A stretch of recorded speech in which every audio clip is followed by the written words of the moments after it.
What's up, guys? Welcome back to another video.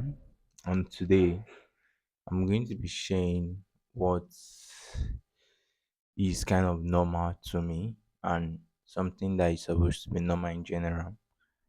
So, growing up as a kid, I had zero childhood because I hardly went outside. There was not a lot of people to play with. But at the same time, it was part of these things that shaped, I think, having less fun or taking not taking life too serious, but at the same time knowing when to play and when not to play. And the reason why I'm saying this is because it it really takes time for people to realize that there are time you need to get to work, and there are time you can play. And one of the things that really stuck to me back then were the things I heard when I was growing up. Like imagine hearing things like we cannot wait to see what you become, or let's watch him.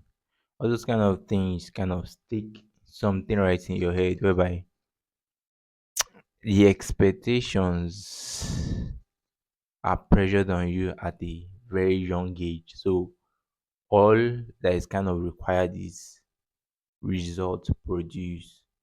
So I was in that kind of environment for practically I think 6 years or 7 years of my life, because before I went to a boarding school. Now going to a boarding school actually opened a totally different reality. Let me say my family is a family of four. So my mom, my dad, I and my brother. So in that kind of let me say that kind of family now, based on the fact there are less kids in the family, just two, it is actually easier to take care of us, and at the same time large resources can be spent on our education. So let me say I went to a very high quality secondary school for my first from for my JS1 to JS3. So probably being exposed to an environment I'm not used to. That means the people in that environment were really, really, really wealthy. Really, really, really, really wealthy. So as someone that is not of that standard, I needed to adjust. And at the same time, I needed to learn to talk less. So you don't probably disgrace or abuse yourself, embarrass yourself rather. So getting to that kind of place, I learned some critical things that I've held on onto to this very day. So in that kind of environment, one of the things I started to pick up is that you never know a true friend unless the person is ready to take a bullet for you or has taken one for you, because people remain people. I'm not saying this should give you trust issues. This should not give you trust issues, but just keep in mind that in as much someone is being helpful to you or someone is being kind to you, 99% of the time it is out of self-interest. They probably believe you have something they want, so they just want to give you enough time or enough room to soften up to allow them in so they can take what they want. And when they take what they want, they just trace back to what they've done for you before.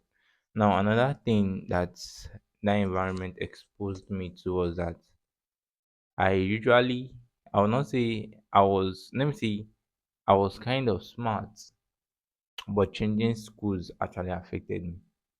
So entering that school in JS1, I really did not take time to read or make plans or study or something like that. So I felt things naturally happened until I literally start meeting people whereby I see them spending time, spending days preparing for something, and the thing played out. And I was like, wow. It was like a miracle, because I was like, how did you do that? I was thinking you like literally just need to be talented to be able to move some boxes. So that was where I learned that growth or a certain height of progress or a certain height of victory can be attained simply by certain strategies and knowing the things to do and the things to prepare for. Now, another thing I also picked from that environment is everybody can be your friend, but everybody should not be your best friend. And this is what I mean. I've mentioned this in one of my previous videos before about keeping friends and keeping important friends.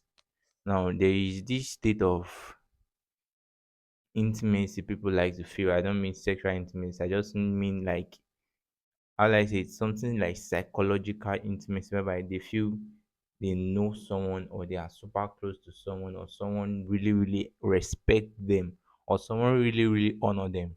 And they try to kind of drag that string of relationship, hoping the person will be pulling back so that it will feel equal.